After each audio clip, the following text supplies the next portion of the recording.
Hey, what's going on, y'all? This is another random select with Blitzball Champ. So, I just had to get on here and I decided to give my 2 cents about this. So apparently, there's this YouTube video that's gone viral that is pretty much called "You're Average at Best," and apparently it involves this image consultant, like I guess he's like a relationship coach or whatnot.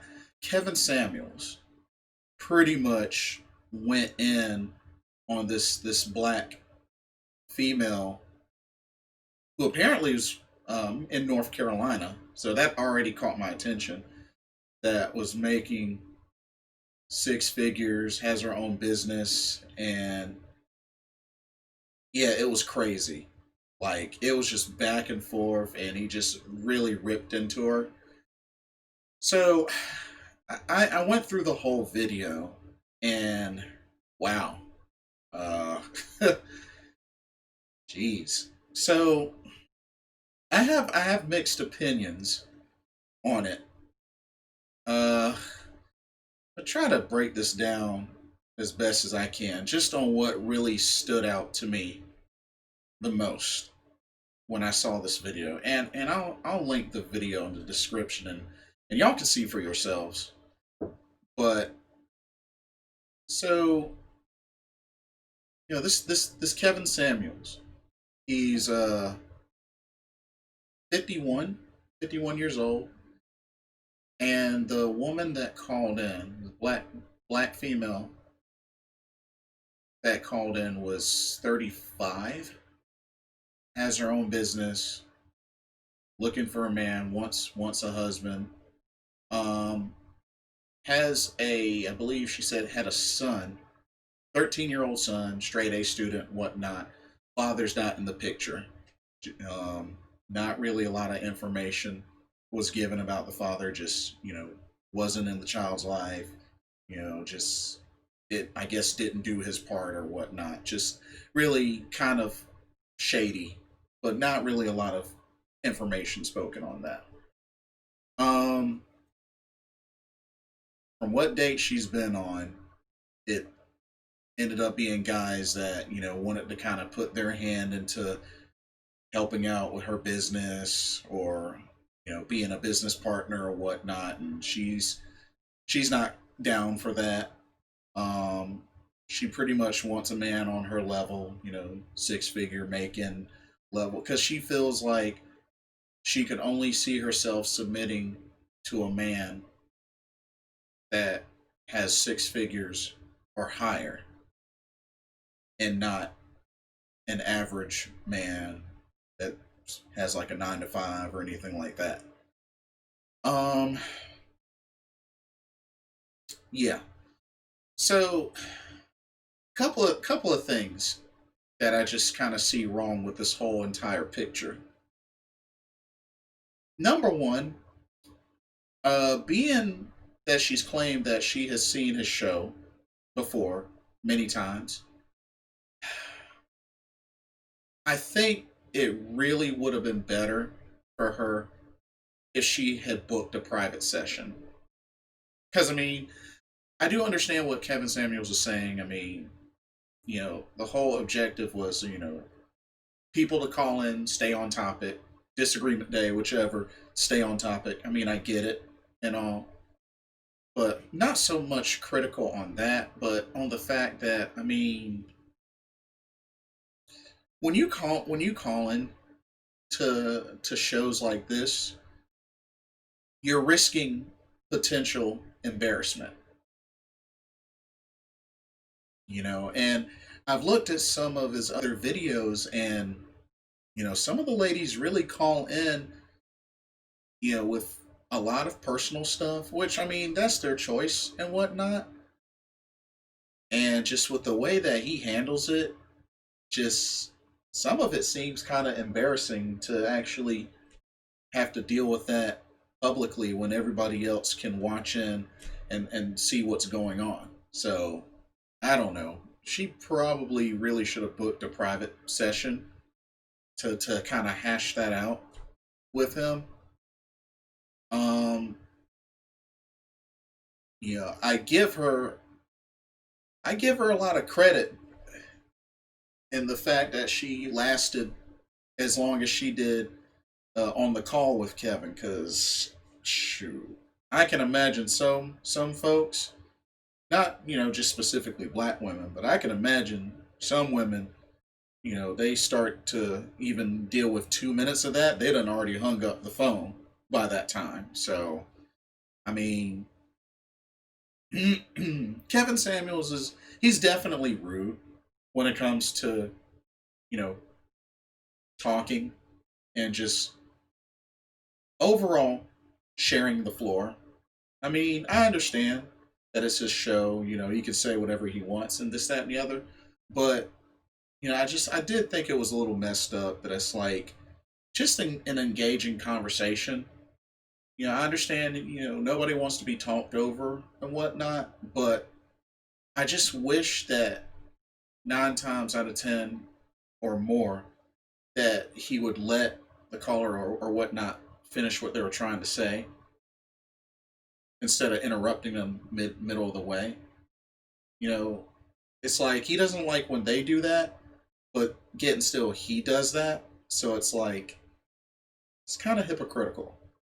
You know, I mean, I understand that's his show and whatnot, but it's like goes back to treat people how you want to be treated, and he doesn't really do a good job of that. I mean, I'm just being real.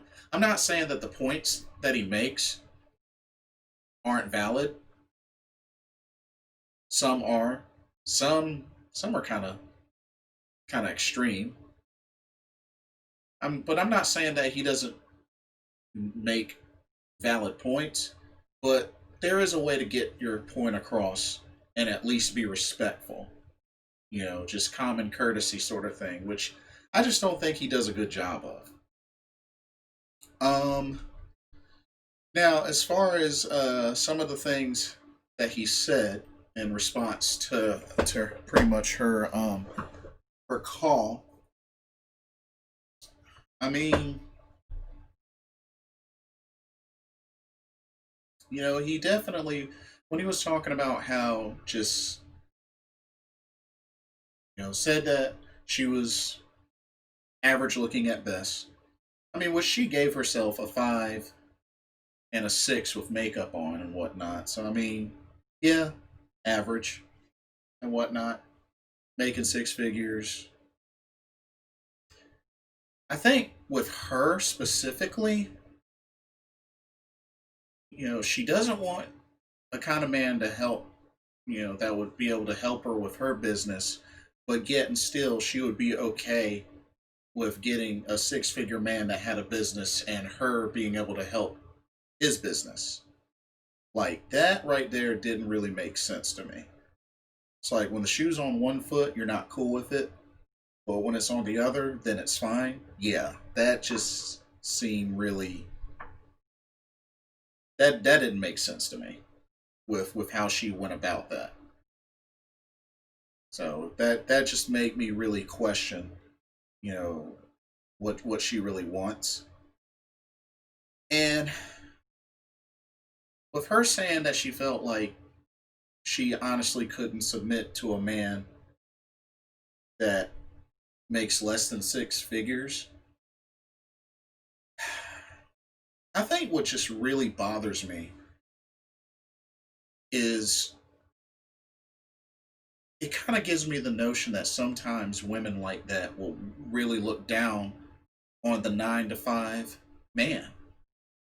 And it just is so annoying because it's like you make it seem like the 9 to 5 working man isn't capable of taking care of that type of woman or of similar fashion. And I disagree. I disagree. I feel like, and like I said, she has the right to have whatever preferences she wants. You know, there may be some extreme preferences out there, but people, adults have the right to make their own preferences, and if they want it bad enough, that's what they'll go for. But I mean,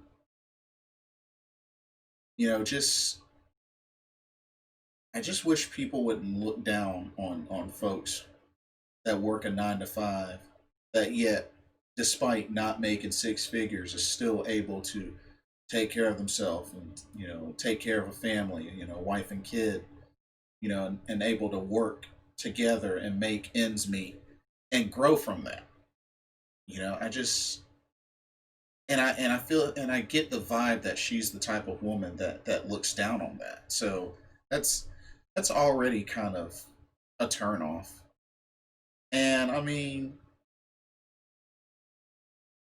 would I say she's average looking? I mean, I guess. I mean, me personally, I didn't think she was that attractive. But I mean, that's just personal opinion. But even if she was like a 8 or a 9, just it's one thing that I'm just never been a fan of is just gorgeous, beautiful women with stank attitudes, stuck up, feeling like they're queens and that everybody else is beneath them. I can't stand women like that. But I don't know. Like I really felt like I understand some of the points that he's made, especially when he said about how those top percentage of men making six figures or more, wouldn't want to have a woman, a wife that has already has a kid or is like average or below average or whatnot. I mean, yeah, I kind of see his point on that. I mean, I know I look at myself and, yeah, I do have a preference where, I'm 36. I do have a preference where my first choice would be to be with someone, to marry someone that doesn't already have a kid. I mean, that is my first preference, which, that's not to look down on any of those women, but, you know, as I said, it's a preference. That's one of my preferences.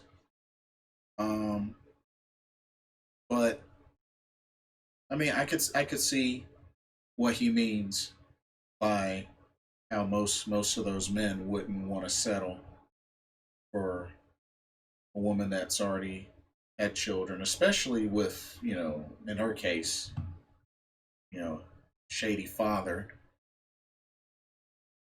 But I mean, people have a past, and when it comes down to it, is do they learn from it? Do they grow from it? You know, and like I said, I feel like there was definitely a lot of judging because I mean they had just talked for the first time. I mean they don't really know each other like that. So I mean I understand that a lot was going by what was being shared and whatnot, but at the same time, I think about so many celebrities out there that you know some have businesses, have a lot of money, and yet still aren't happy.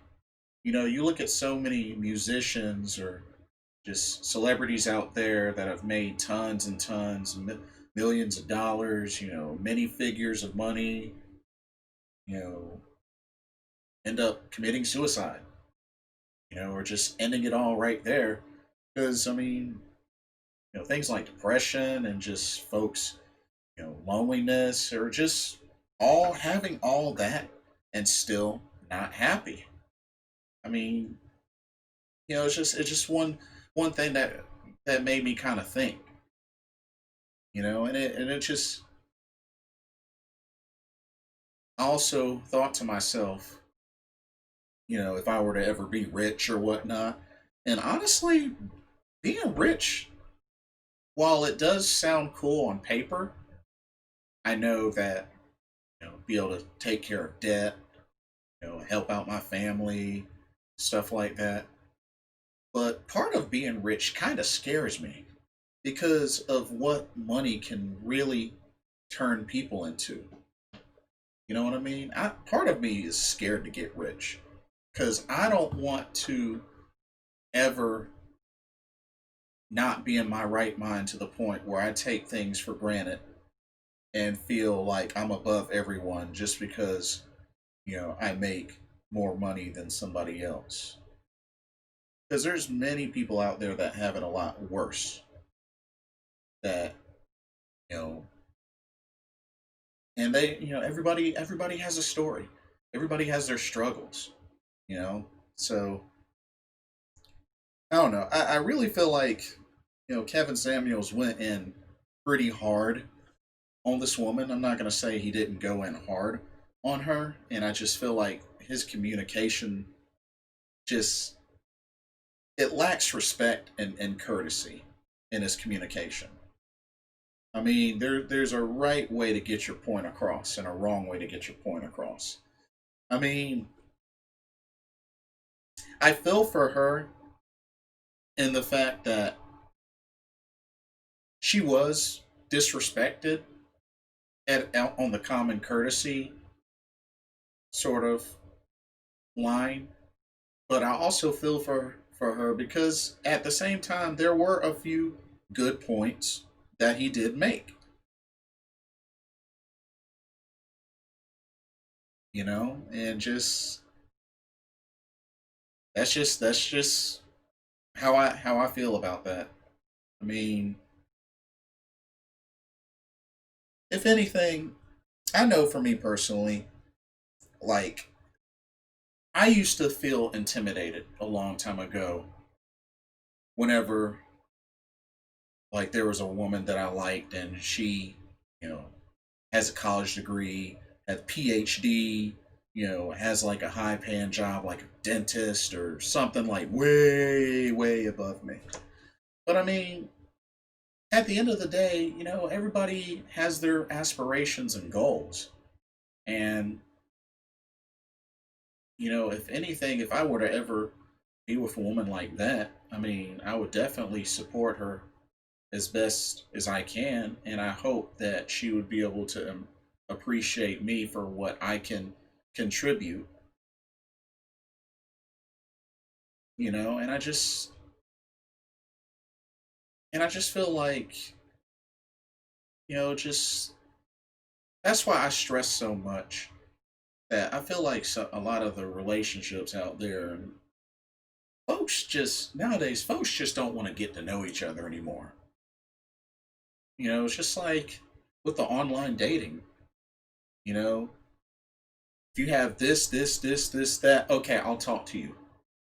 Everybody has like their lists and stuff. And I mean, I get it, but, at the same time, like, folks have got to start making some compromises on these lists, you know? Because it's like nowadays, you don't have this, and that, they won't even say hi or talk to you or even, they just keep it moving, you know? I just wish people would learn to get to know each other and see what people are about. I'm not saying they have to commit to them right at the start, but it's like, dang, will coffee hurt? Will that really hurt? And I understand if folks aren't interested or not interested. I mean, they should definitely make that plain and clear that they're not interested. And see, that's another thing this video kind of made me think of is what I don't understand is how okay, woman likes confidence. I get that. You know, woman wants a man to pursue, make the move, gain the courage and the confidence to ask someone out. Great. Totally get it. Have no problem with that. But here's the thing. If the men are expected to do that, then ladies, is it fair to at least expect in return that if you don't want to be bothered, say so, or if you're not interested, say so, or if you're not attracted or whatnot, say so, or just let your yes be yes and your no be no? Is that really so much to ask? Because it's like the thing that bothers me is, you know, with the whole thing with rejection, you don't want to hurt somebody's feelings, but at the same time, you expect the man to have the confidence to ask you out because you won't ask them out. But yet, you got some out there that just will ghost somebody or just, you know, won't respond or make up a lie or this, that, and the other as to, to the guy that's really pursuing, that's interested. That bothers me sometimes when some people do that. Because I understand you got those bad guys out there, you got those crazy guys out there, that just won't take no for an answer. And it sucks. And it royally sucks when women have to go through that. And I understand the frustrations. But, you know, if we can admit that that happens, then can you also admit that every single guy that approaches you, that likes you, that you're not interested in, isn't always a creep? I mean, can we at least admit that? Can we at least like agree to that? But I don't know. That's just my thoughts on that. But I mean, I definitely feel for her, feel for that woman. I really do. But I see both sides of it. Just there was definitely a better way he could have communicated, and at least you know,